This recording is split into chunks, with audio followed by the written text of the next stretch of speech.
Well, Happy New Year, everyone. This is Michael Moore. This is my podcast, Rumble with Michael Moore. And I was thinking about what to say to you today, tonight, or maybe it's already turned into New Year's Day, or it's New Year's week. This was some year, folks. This was a crazy year. And yet, I have a lot of crazy, weird optimism about the coming year, which means it could all go to hell in a handbasket as far as I know. I mean, none of us know. We don't have a crystal ball. But I thought I would just end the year with just a quick recap of what we've been through, but what we may not have to go through in the coming year. In other words, we may find ourselves a bit surprised by the way things could turn around. I know a lot of you are not hopeful and you feel helpless, and I don't blame you, because there is at least a portion of every single day I feel that way. But usually by the end of most days, I have this sense of maybe, just maybe, we can turn this around. It doesn't have to be this way. We don't have to be this way to each other. We could wake up. We could realize the job that we have in front of us and how we can actually accomplish it. You know, I have never been drunk. That's the God's honest truth. I'm not bragging about that. I'm not saying that I've been a good boy.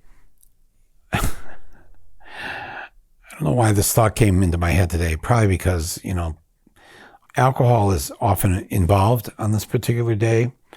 And thinking about how I've never been drunk, which is weird, right? I mean, was I never young? Did I not live a life? How could that happen? Am I not Irish? I probably never really liked the taste of most alcohol. I mean, I've had a few beers, and I've been on that, maybe that borderline where I begin to see like, oh yeah, I get this. This is kind of like things are slowing down. I see. I feel a little less afraid. Maybe I'll say what I've been wanting to say, but have never said, and now I'm going to say it. So yeah, I've been sort of there, but I know where the line is, and I know that I've never fell or tripped over that line, and mainly because I haven't been able to last long enough, whether it's a beer or whether it's liquor or whatever. I just can't get past the first few sips or the first glass or the first bottle or whatever without just feeling like, damn, I hate this. That's really all it is. And I'm saying this knowing that a number of you listening to this either have a serious problem with this, it's alcohol, or there are people in your family who do, or loved ones. There are people that may have died as a result of alcohol. Haven't I just described every family? At least somebody in your family, or your extended family, or your extended community, or your of friends and neighbors and coworkers and classmates. And we've all encountered this, and it's caused a lot of grief. So I don't mean to be glib about this, and I certainly don't need to sound like that person who says, hell, I haven't had COVID yet. Look at this. It's like all the rest of us who've had COVID, or those of you who have had it 2 or 3 times or more. I think we all know what we've kind of all been through. And then there is probably, I think I read about 10% of the population that never got it and never will, just for whatever reason. Science doesn't know yet. And we don't need them in the room bragging about it, or like they have some special gene or some gift that they haven't received COVID. By the way, if you are one of those people that just have to tell everybody that you've never had COVID. And isn't that amazing? We're all just looking at you going, with our kind of Mr. Spock glare, where we're doing a mind meld and going, you will get COVID tonight. Your next week will be wrecked. We're all looking at you thinking that, okay? Just so you know. All right. So it's not that. But I don't know. I think maybe it is time that I get drunk. I think I will tonight. Not because I'm down in the dumps, not because I'm depressed about this year that we've had or what we see in front of us in 2024. I just have thought about that after the year we've just had, not that the alcohol would help, but I think maybe I should just throw caution to the wind. Get drunk tonight. Don't get behind the wheel of a car. Don't do anything that's cause harm to myself, but just kind of blow the whole thing off and wake up in the morning feeling, entering the new year in misery. The more I think about this, the more I think you're not going to do this. This is not how you're going to spend New Year's Eve. But I'm just at that point, my friends. I really have reached a point, and I think a lot of you have reached it too, where enough is enough. Yes, I'm talking about you, Trump. And yes, I'm talking to you, the Israeli army. Shame. Shame on you. And I'm talking about a whole bunch of other things too. And I'm just going to get it off my chest here on this podcast. And then I'm going to close with some bright, happy news and hope that may or may not come true in the next 12 months, but I'll give you reason enough to continue marching forward here. But first, let me thank the underwriters of today's episode of my podcast, starting with Shopify. As we launch into the new year, if you're thinking about starting up your own shop, whether it's online or a pop-up or in person, or maybe you're just looking to grow the existing one you have, check out Shopify. From the moment you launch until you're fulfilling your millionth order and beyond, Shopify's got you covered. Shopify is, of course, the global commerce platform that has helped millions of people across 175 countries, powering 10% of all e-commerce in the United States alone. With Shopify's single dashboard, you can manage orders, shipping, payments from anywhere. Plus, they offer extensive help resources to support your success in every step of the way. So sign up for, get this, $1 per month. It's a trial period, just $1 a month at shopify.com/rumble. And make sure when you type in Rumble, R-U-M-B-L-E, it's all in lowercase. Go to shopify.com/rumble, all in lowercase, Rumble, now to grow your business no matter what stage you're in. Shopify.com/rumble. And remember, Rumble is all in lowercase.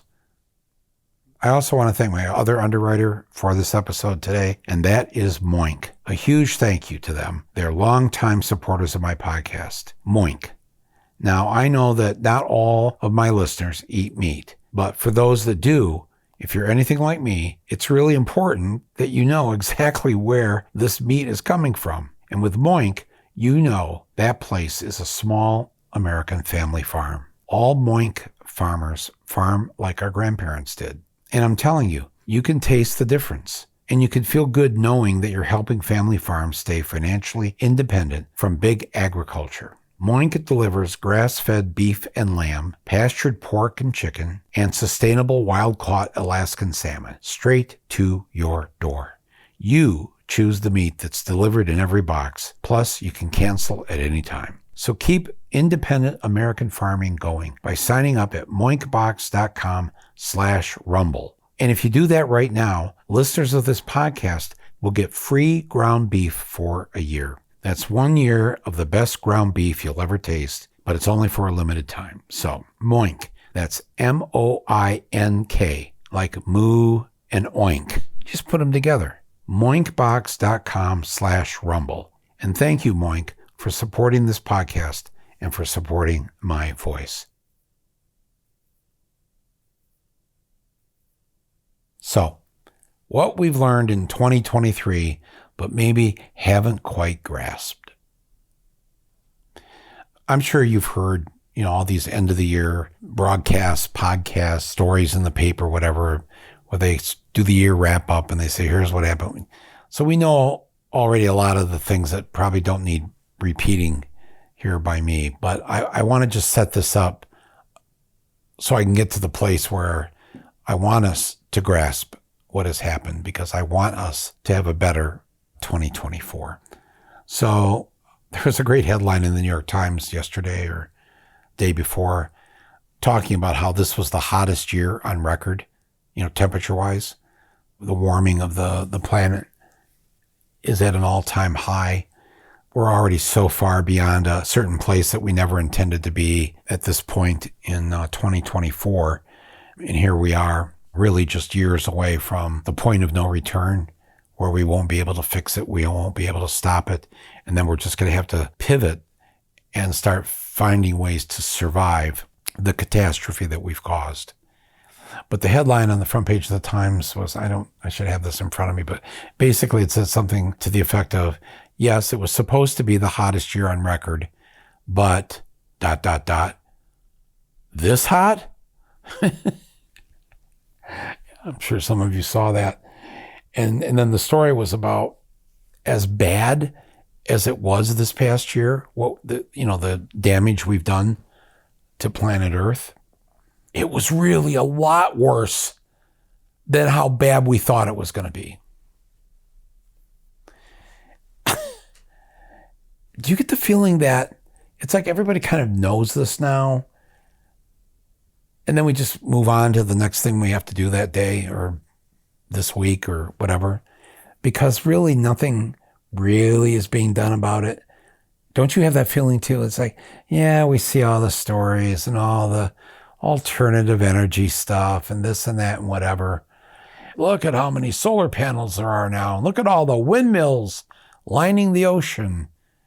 And every year, right? More and more of these stories, and all these corporations have all gone green, and there's the electric this and the electric that and the lithium battery this and the nuclear powered that or whatever.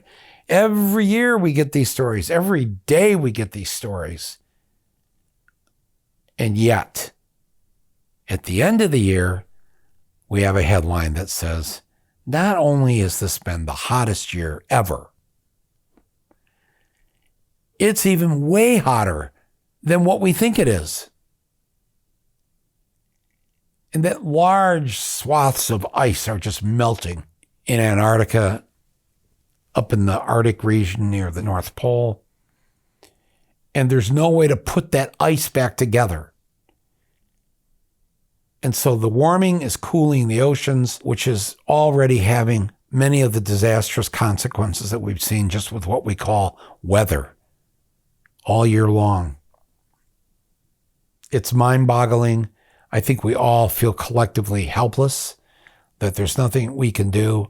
We've been snookered by corporate environmentalists.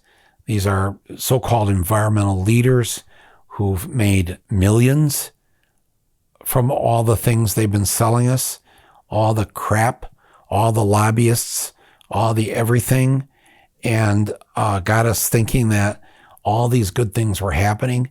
And while they may have been happening, I don't think we call them good things if we don't see the results. And the results are, it's worse every single year.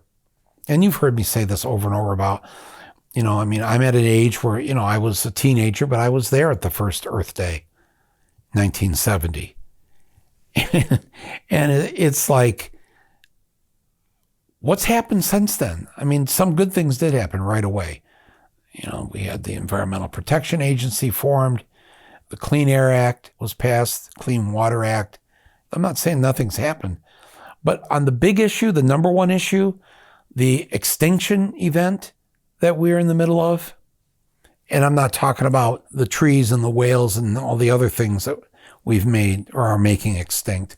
I'm talking about ourselves. I'm talking about this species, humans who have done this to their home. And it hasn't gotten better. And there's few issues that we all care about where we would say, wow, not only has it not gotten better in the last, 50 years, it's actually much worse. There are a number of things you could say that about. I know you're already thinking of what they are, but we also have made some progress in some of these basic things that we care about in this life. But not this. Not this. And we fool ourselves and we try to feel better about it all. We try to, and this year, 2023, will go down, I'm sure, as one of those turning points where we could have tried to turn things around, but we were listening to the wrong people. The wrong people were leading us on this issue. I'm not talking about the assholes from the oil and gas industry and all the others who work on a daily basis to wreck the planet.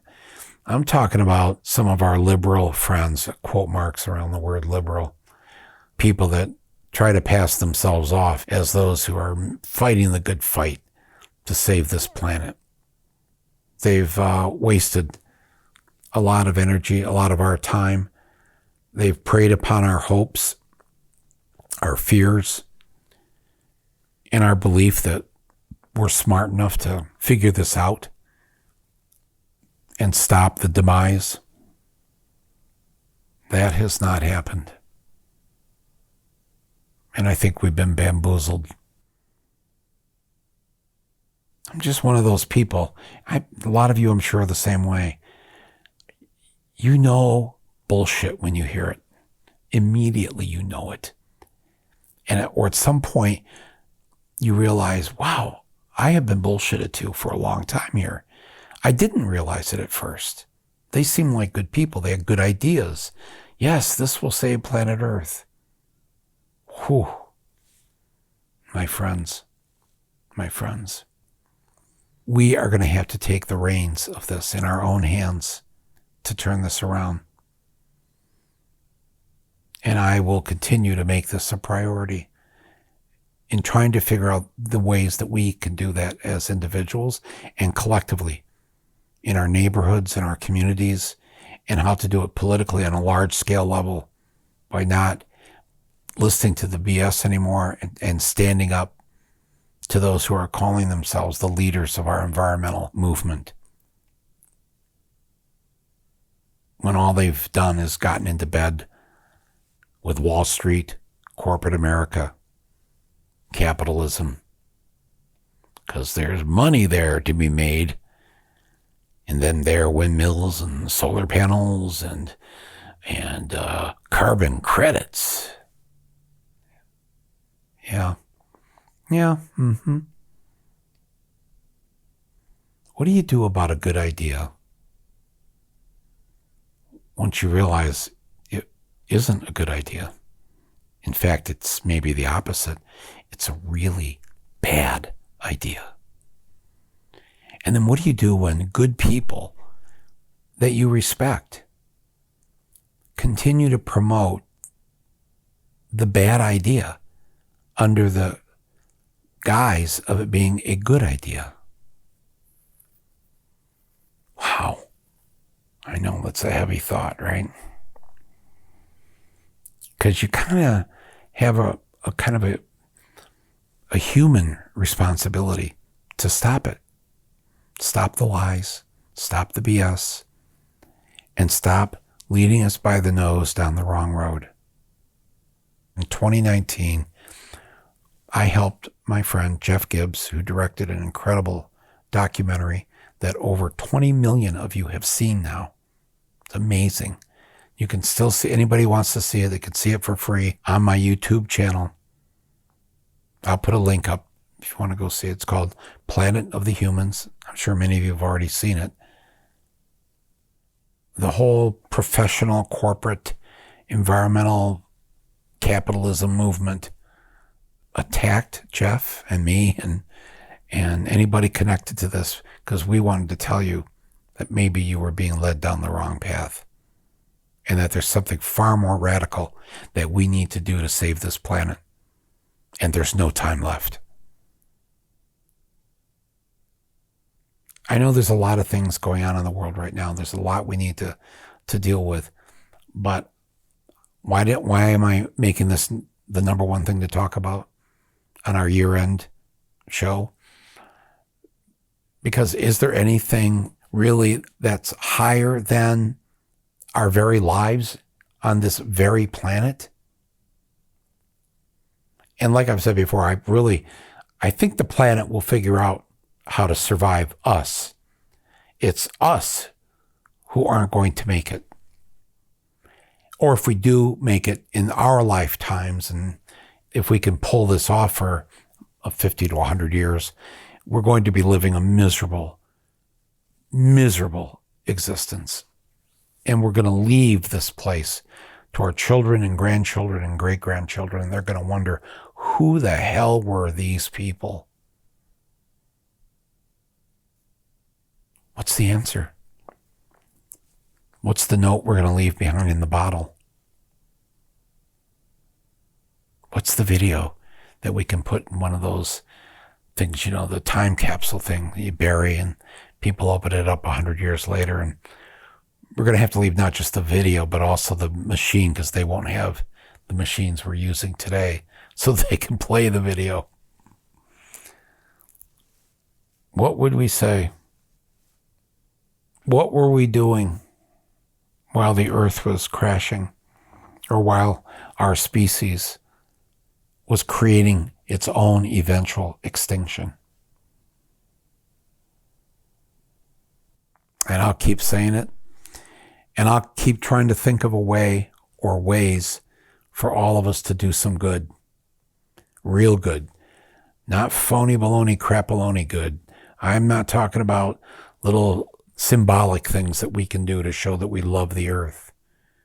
I'm talking about real serious, hardcore work that we all have to do, and politically what we have to do to make this happen.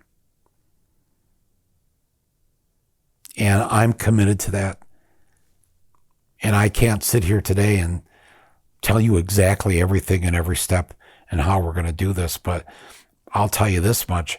I don't miss a day where I don't think about what it is we should be doing, how to turn this around,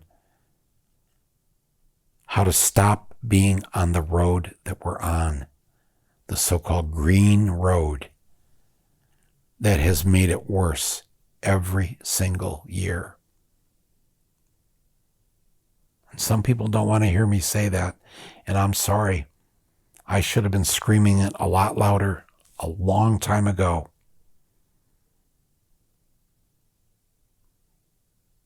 I know you're thinking, Mike, what happened to the Happy New Year show? We're getting there. We're getting there. I just can't leave 2023 and not talk about how this has been the worst year ever for climate on this planet. And as we've said, as Jeff has said many times, part of our problem is that we keep calling it the problem climate. We keep wrapping it around this one word or this one idea when it's something different.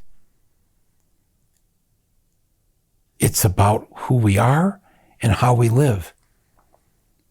Just like when we talk about guns, that the NRA is kind of partially right when they say guns don't kill people, people kill people, because a gun cannot operate on its own. It needs a human being.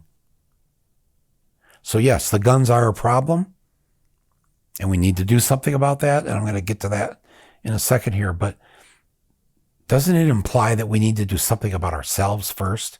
Why are we, especially we as Americans, why are we such a violent people? Why don't other countries have this level of violence toward each other?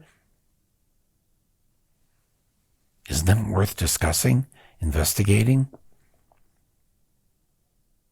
And so the other headline of the last day of the year here is, we've had more mass shootings this year than any previous year ever. and more gun deaths in general. And that includes murders, homicides, and especially suicides. Why is it the number one cause of death now for children? Guns, gun violence. This is so upsetting and so immoral and why us? Why don't the Canadians kill each other the way we do with guns? Or any of a number of other countries. And yes, just about every country will have their horrific moment of gun violence. Somebody will kill a lot of people in the Czech Republic. But to them, it's so shocking because it's so rare, because it essentially never happens. And here it happens every single day. The Gun Violence Archive said today that there have been 652 mass shootings this year. 652. Unbelievable. And they happen everywhere. They happen in schools, obviously. They happen at work. They happen in shopping malls and churches and synagogues. They happen in homes where people live, where most murders are amongst people who know each other, not some stranger, not somebody randomly breaking into your house. We kill the people we know and love. Well, I made a whole movie about this, explaining how I think we ended up like this. But I've had 20 years to think about that since Bowling for Columbine, and I have a lot more thoughts now and a lot of new ideas of what I think we can do.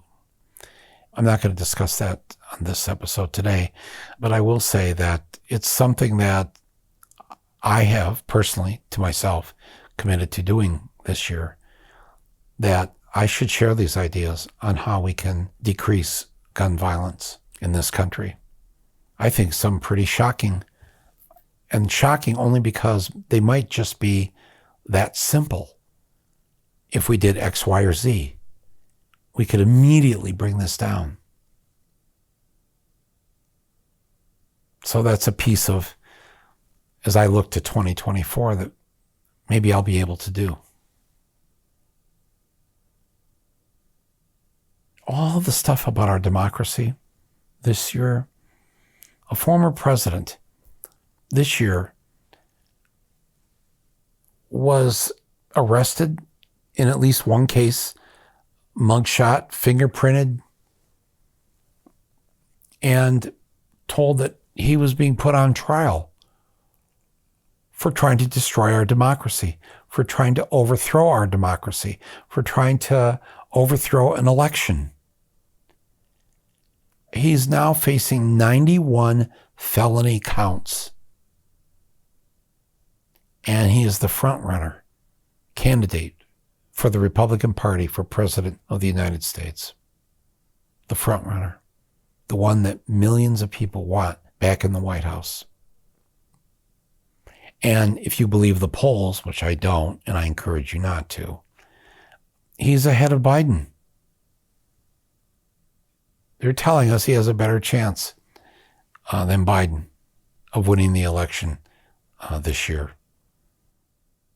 Well, that should be enough to make you want to jump off the couch, head out the door, and do something, anything, to make sure that never happens. 2023 will be remembered as the year when, for the first time ever, a president or a former president was indicted on felony counts and faced multiple years in prison.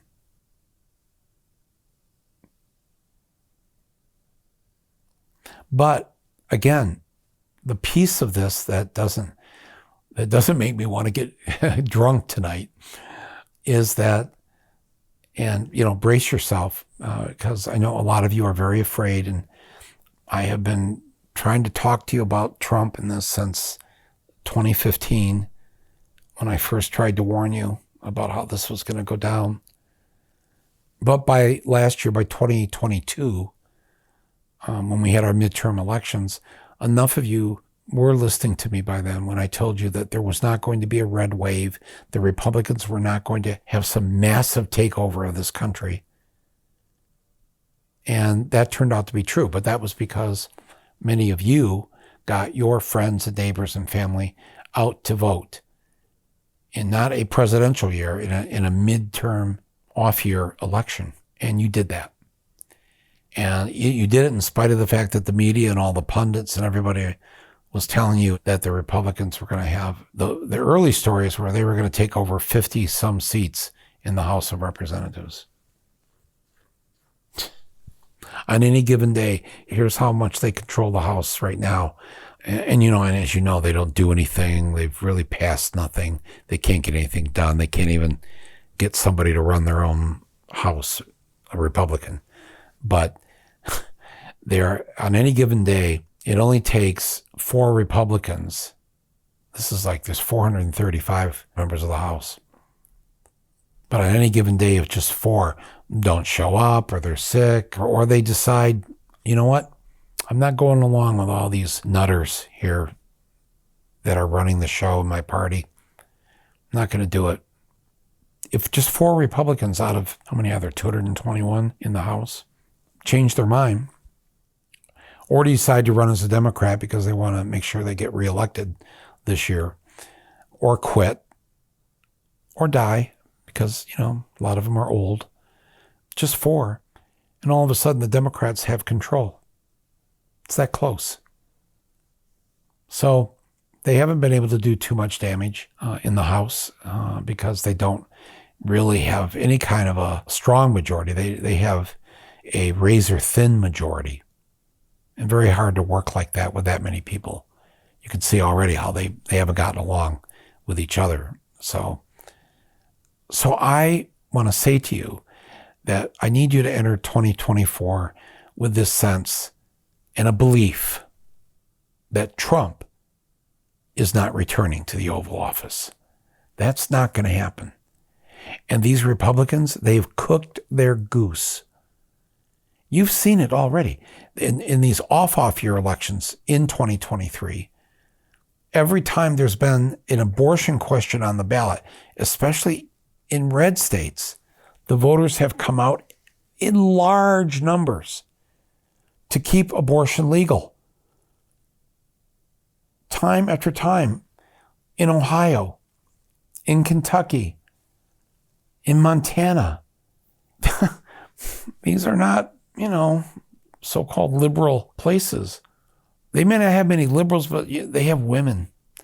Women live in those states. Women are the majority gender.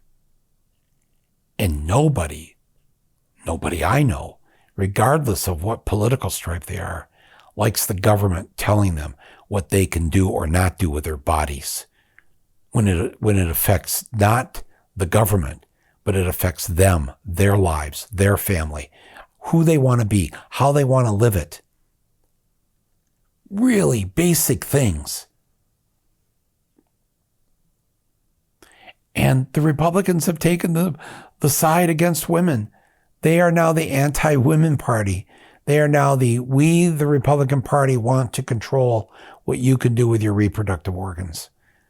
How creepy does that sound? It's madness, and what I don't understand for the life of me is the Republicans, after even all these elections this year and the special elections for people. I mean, Democrats have been winning these special elections throughout the country in state by state all year long. You'd think some Republican would say, "Hey, I don't think we're gonna win in 2024 if we keep telling women we want our hands on their bodies." I don't know. I don't think that's a good position to take. I think some of them, have got that, but they don't know how to stop the runaway train with Trump as the conductor. We're going to throw a number of them out in November. They know it. They know it. And I don't know what Trump knows, but Trump's not coming back. And that's because young people, they don't like any of this. They don't want the government pushing women around, abusing women like this, taking away their rights. They're angry about it. They're going to show up and vote. And if you put together the young voters that are going to turn out, the Black and Hispanic voters, Asian voters, all the minority groups that are going to vote in November, youth, women, people of color, that's your majority right there. That's your majority. I'll say it again. White men may look like they're in charge, and they are to a great extent, still mucking up the world. But they, since World War II, the only Democrats that have ever been elected to the White House by winning the white male vote was Lyndon Johnson in the landslide of 1964, barely a year after President Kennedy's assassination. He got the white male vote. And the only other time was Bill Clinton's second election. That's it. Every other Democrat that's been elected to the White House,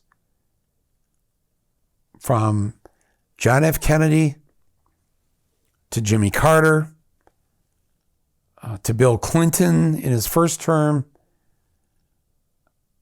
to Barack Obama and to Joe Biden, every single one of those presidents I just named got elected to the White House by losing the white male vote. I know you're saying to yourself, that's not possible. Even though I've said it now for the last 15 years. I just want to keep saying it, folks, because they look scary. They are scary, but their bark is their bark. And they are not the majority of this country anymore. White men are not the majority. And they certainly, when it comes to voting, women vote by a higher percentage than men do. And white men, it hasn't mattered whether the majority of white men voted against Barack Obama twice. They voted against Biden in 2020. They voted against Kennedy and Carter. Didn't matter. All those Democrats were elected by getting an amazing percentage of women, people of color, and especially young people to vote. And that's what's going to happen this year. That's what's going to happen. And if Trump doesn't know it, well, then he's just the fool we think he is. But if we get out and work, we could do a lot of damage to really put an end to the white supremacy, patriarchy that still runs too much of this country. And yes, we have to talk about Biden and the war crimes that are being committed in our name with our money right now. And this is one of the saddest things that has happened here this year in these last, 2.5, almost 3 months since the heinous massacre of Israelis on October 7th. And the response to that has been to commit atrocity upon atrocity, carpet bombing the civilians of Gaza. 70% of all the dead are either children, women, or the elderly. That's their targeted attacks on the people who committed the massacre on October 7th. There's been no targeting. This has been an excuse to wipe out a group of people, to either wipe them out or move them out. And you have to call it what it is. And let me tell you something, you're right to want to support our Jewish brothers and sisters because they have been the victims of mass slaughter upon mass slaughter, not just in the last century, but for thousands of years. And you're right to stand up for them. But the best way, and I said this back when we invaded Iraq, people were all upset that Canada wouldn't join us in our invasion. France wouldn't join us, our allies, right? People were mad, especially at the French for some reason. I'm not quite sure why. Freedom fries, remember that? Mad at them for what? That's the thing your best friend does. That's why you need a best friend like a Canada or a France, because it's only your best friend that can tell you you're fucking up. You're doing something wrong. This is a war crime. This is a crime against humanity. Invading a country that had nothing to do with 9/11 and killing its people. That's what they told us. We didn't want to hear it. And if you want to, and I hope you do, support our Jewish brothers and sisters around this world, one of the best things, and this is what all the Jewish peace groups have been saying in Israel and in here in this country, the best thing you can do to help protect us is to stop this madness, stop this killing, stop the genocide, stop Netanyahu, help us throw him out. We can't do much about throwing him out. Well, there is one thing we could do. Stop bankrolling him. Billions upon billions of dollars of our tax dollars going to hurt this country. This country, the country of Israel,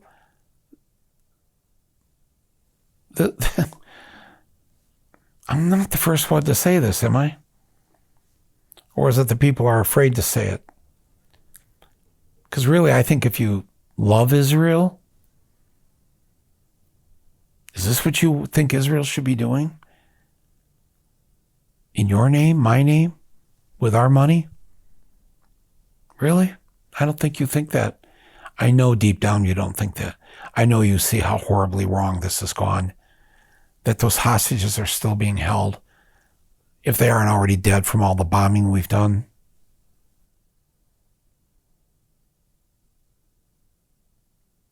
Here's what I don't do. If you kidnap my grandmother and hold her hostage, and you're in some house or some place or wherever you're at, I do not want the United States Air Force to bomb that house.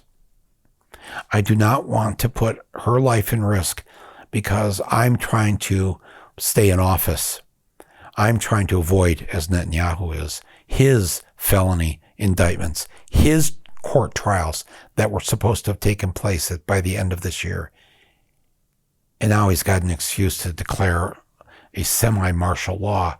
All this stuff is off the table now. All the fact that he was perhaps on his way to prison. And right now, even 82% of the Israeli citizens want him removed. Large numbers of Jewish citizens of this country want him removed. First of all, he didn't protect them. We send all that money there to protect the people, and he pulled the army back. He sent them off to the West Bank to help the settlers, sent them up to the Lebanese border. Where were they that day? Where was the army? Where were the police? Why were people hiding for 14 hours? Well, I'm not the only one asking that. The Israeli citizens are asking that. Israeli newspapers have done a great job investigating what was really going on. The truth is coming out, and hopefully Netanyahu will be gone. But I have to stop here on this last day of the year and entering the first day of the new year and ask, what are we going to do about this? Because we've lost Biden. He's all huggy-wuggy, running over there, hugging Netanyahu, all this. Let's send more money. Let's send more bombs. Let's send whatever support we can. So this support is not supporting these Israeli people who, have a right to live like everybody else does on this planet.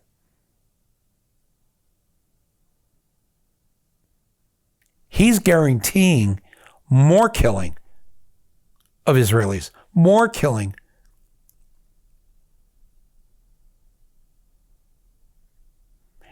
And I don't know what I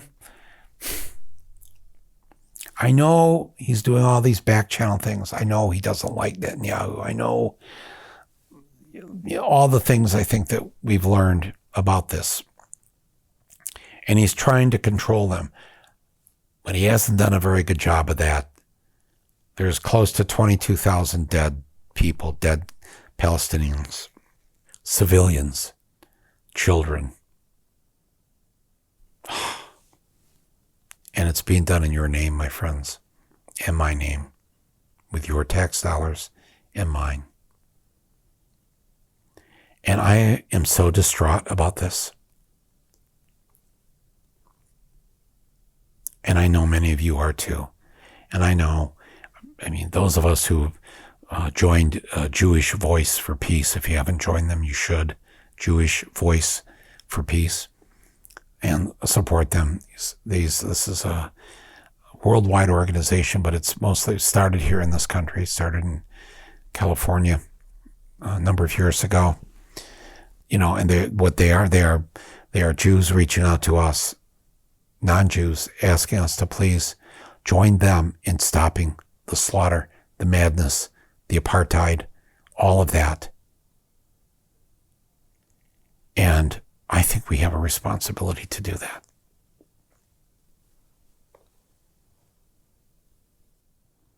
Because this can't go on. This has to stop. We're entering this new year with blood on our hands.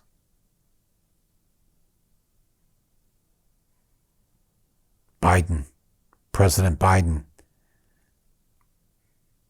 please. You are really the only person that has the power to stop it. Because if you shut the bank down, we're the bank, by the way. We're the bank for all this. Close the teller window at the bank. And that's going to be pretty much the end of that for a while.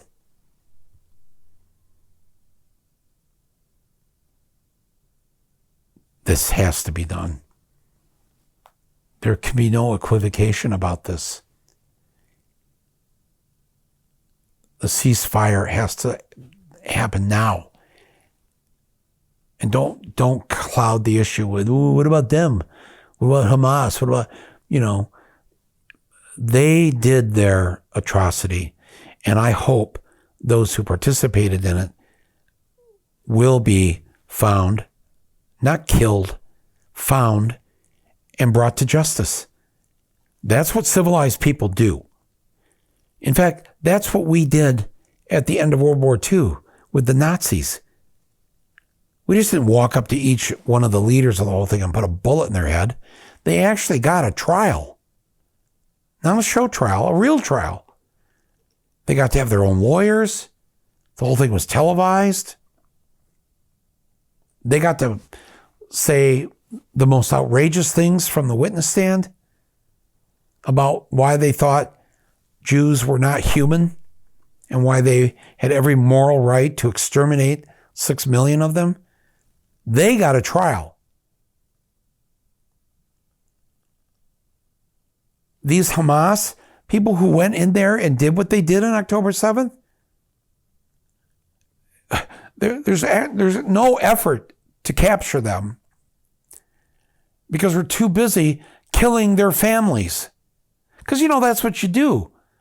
When somebody commits an atrocity, you go, it's like, let's say somebody, from the Bronx broke into my apartment building here and, killed my family, killed my neighbors, killed my friends. There's hundreds in this apartment building killed by this team of people from the Bronx. Well, what we have to do then, if something like that happened? We have to go and bomb the Bronx. We have to go and kill the family members of these people, their friends, their neighbors, anybody that looks like they might be from the Bronx. Mow them down.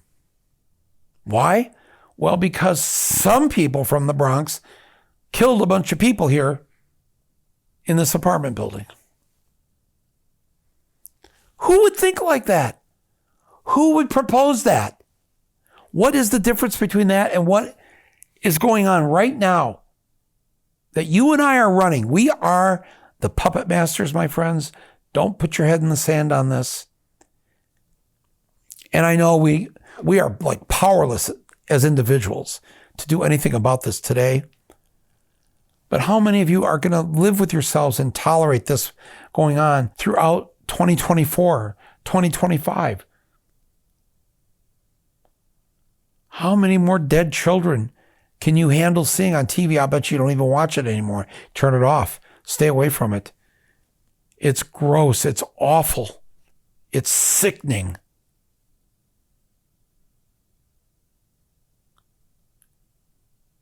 But they had to die. They had to die because some people of this much larger group of people, the Palestinians, some of them committed an atrocity. Instead of going and finding and arresting those who committed the atrocity, let's just kill every one of them and anyone that looks like them. This is sick. You know it. I know it.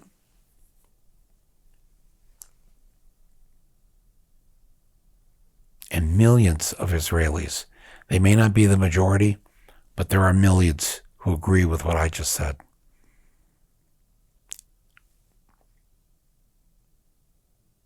And millions of Jews in this country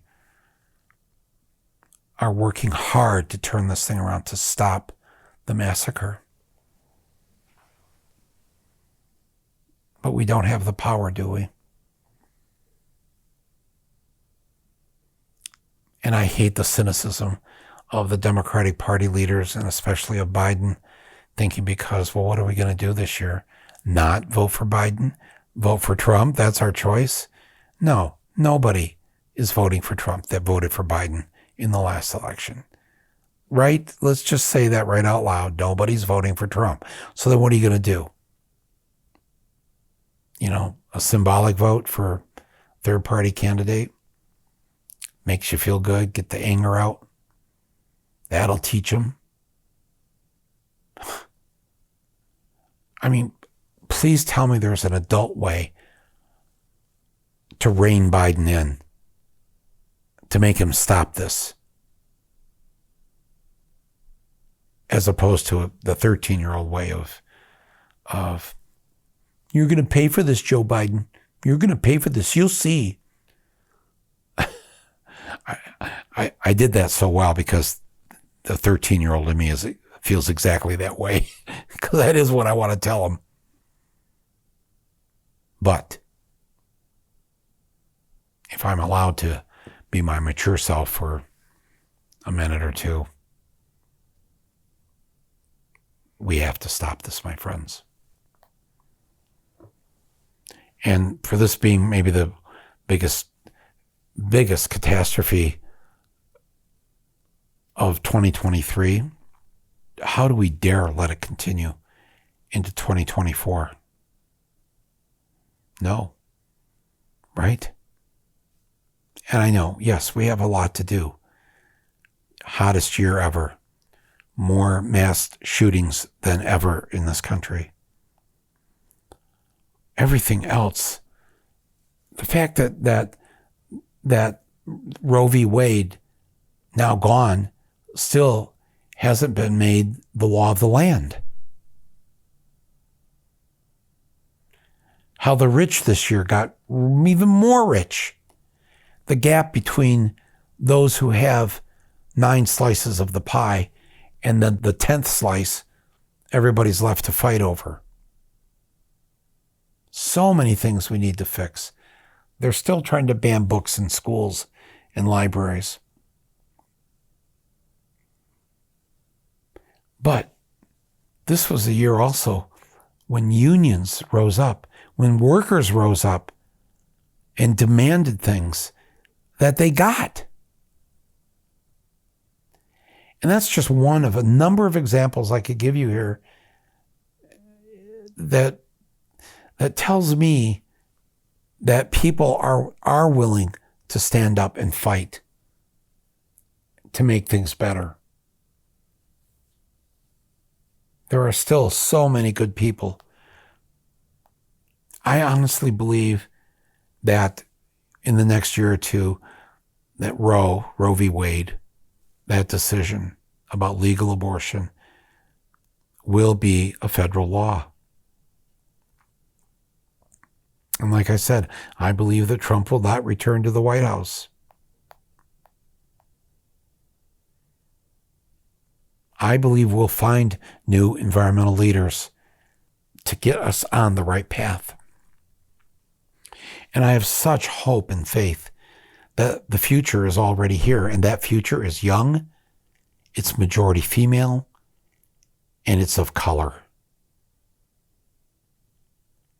And the people who belong to these three groups will lead the way in turning this around. And those of us who aren't part of those three groups need to be their helpers, supporters, do what they need us to do. And whenever the people in charge try to distract us with things like the hordes of immigrants are coming across the border, sometimes we have to really get radical in our thinking here. I would like to say to that, stop running those stories showing all these people on the road coming through Central America trying to get into the U.S. I say welcome, welcome, welcome, fellow Catholics. That's who they are, by the way. I know that there's a certain group of people in this country like to call them illegals. They look like they're mostly people from heavily Catholic countries. So I say to this Christian nation of ours, why are you punking on them? Why are you punking on thousands of Catholics desperate to get to this country because they'd like to work here? They'd like to work and raise a family. You tell me what the crime is in that? There are 11.2 million job openings in this country. In other words, there are over 11 million jobs that we can't fill because we don't have enough people. They just started what they call a Friday schedule now on the subway in New York City, where they're going to run less trains on Fridays. In large part because they don't have enough subway conductors. They don't have enough people to work in the MTA system here. I mean, you've seen it, no matter where you live. In the little town, where my apartment is and where I live half the time in northern Michigan. You go to the diner, the restaurant, and it's closed. It's got a close sign on it. Why has it got a close sign? Well, they're only be able to be open 4 days a week now, or 5 days, because there's nobody to cook the food. There's no fry cooks. There's nobody to wait the tables. On and on and on. They've had to tell the school kids last year in my town that they can only take the bus to school every other day because they can't find bus drivers. They don't have bus drivers. So they've told the parents, on alternate days, you're just going to have to get your kids to school. Every other day, we'll have a bus pick them up. But we don't have enough bus drivers to run school buses every school day of the year. I'm not telling you anything you don't know, right? You do live here. You do live in these towns and these cities. This is the America we have now, where we are missing or lacking 11 million people to be part of the workforce. And before, when we had the Industrial Revolution and the invention of the automobile and factories and this and that, whatever, at the end of the 1800s and early 1900s, what did we do? We flung open the doors. We had a thing called Ellis Island. It was just like, come, bring everybody. Come on, we need help. We need workers. Yeah, I know. We had slavery for a few hundred years, but that was a great deal, by the way, right, folks? Nikki Haley, come on, tell us all about it. You see, slavery, the enslavement of human beings, was about being able to build this into the richest economy in the world. And we got our start by not having to pay labor. This country was built on the backs of slaves. The economy was built on the backs of enslaved human beings. And then we had to start paying people. Everybody got paid. If you work, you get paid.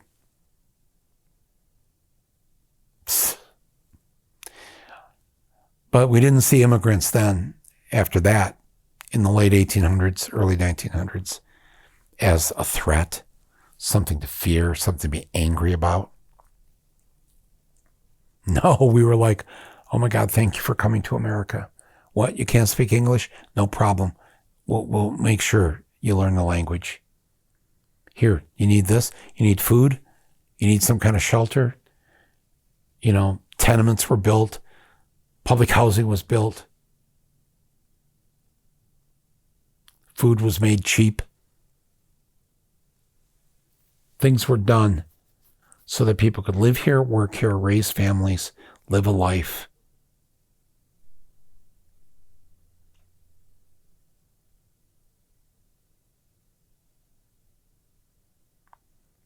So stop with the distractions.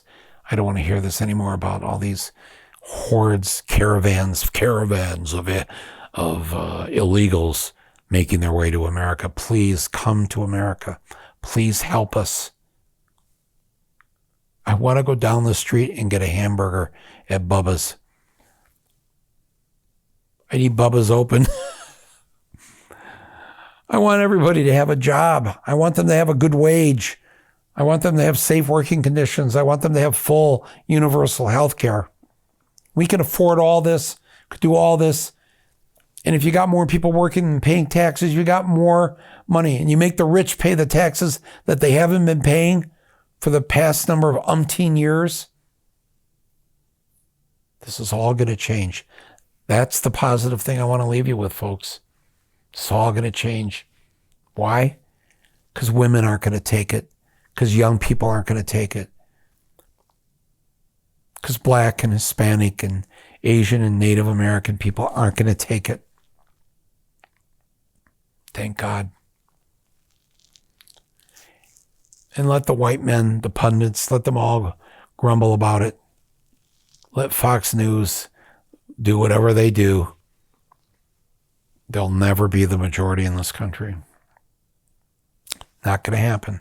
I know some of you don't believe that. I know some of you are scared. They're scary. I get it. But there's more of us than there are of them. There have been. It has been that way for a long time. And it will continue to be that way. And as for the people of Gaza tonight, at the end of this year, I just want to say that I'm sorry. I really am sorry. What happened on October 7th was that morning I woke up to that news and I just broke down.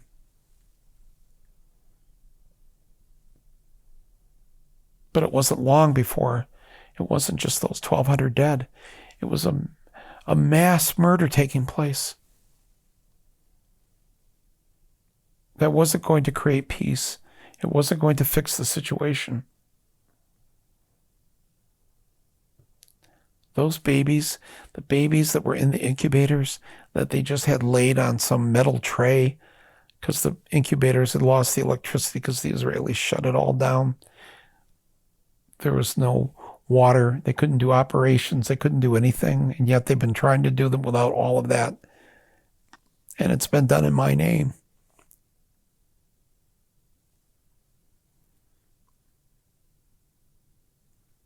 And it hasn't protected or saved a single one of my Jewish brothers and sisters. It has made them more scared and more endangered. And for this, all these babies had to die and are still dying as I say this. Whatever has to be done must be done to stop this, to stop our president, our Congress, to help our Jewish friends stop it in Israel, and to stop the lobbying here and the lying here. Okay. This is a rotten way to feel ending a year like this and having the legitimate hope I do have for the year ahead of us. I know you've been listening to this long enough and thinking, Mike, you told us at the beginning you were going to get drunk for the first time. I probably now have made the case for why there should be no alcohol around me at all at this point. But I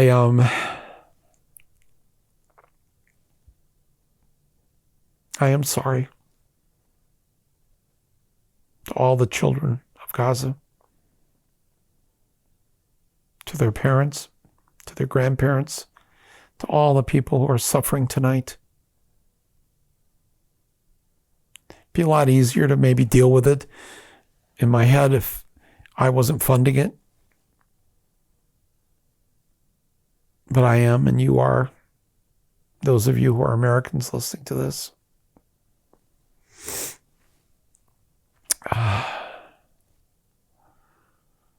No more. No more.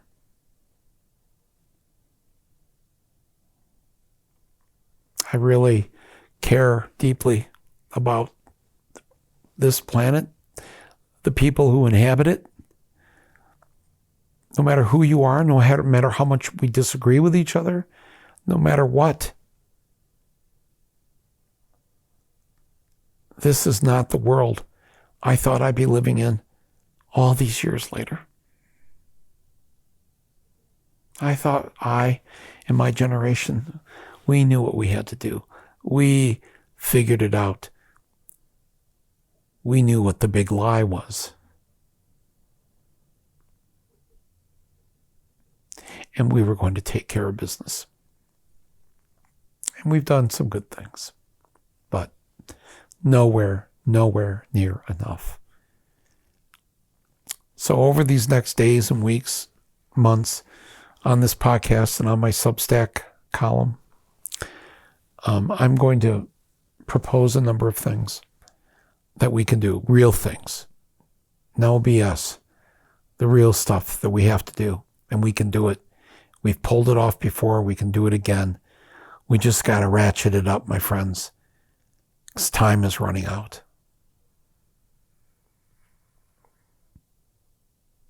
Thanks for everything you've shared with me over this past year.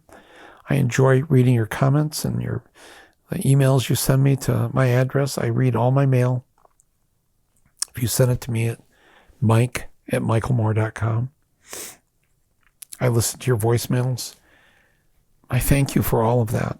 I thank you for sharing these podcasts and these Substack essays with your friends and family. I appreciate all that. I know I'm not alone. That's a good feeling. It sucks to feel like you're alone. I'm far from that, my friends. Oh my God, the gratitude I have. So yes, I do have hope. Only because I've seen the results of this. And I hope that you've seen the results of the work you've done. I appreciate it. I pay attention, and I've learned a lot from many of you who've been active in so many things. So keep that up. Get 5 or 6 other people with you involved this year. Stay tuned to this, to my podcast, to my Substack column. It's all free, no paywalls.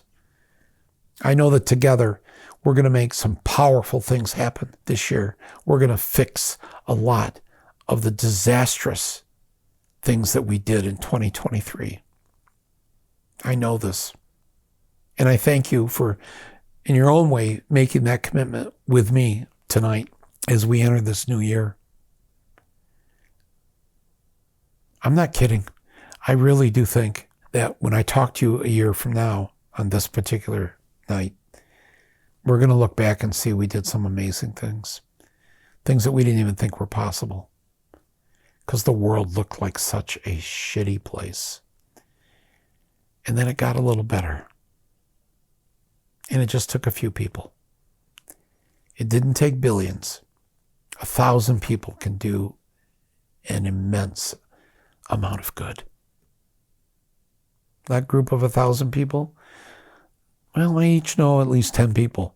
And all of a sudden it's 10,000, and then that 10,000, it becomes 100,000. That's how it works. It has to start small. I know I sound like I need a Kleenex here. Sorry about this. Just give me a sec here. Oh, jeez. We can cut that out.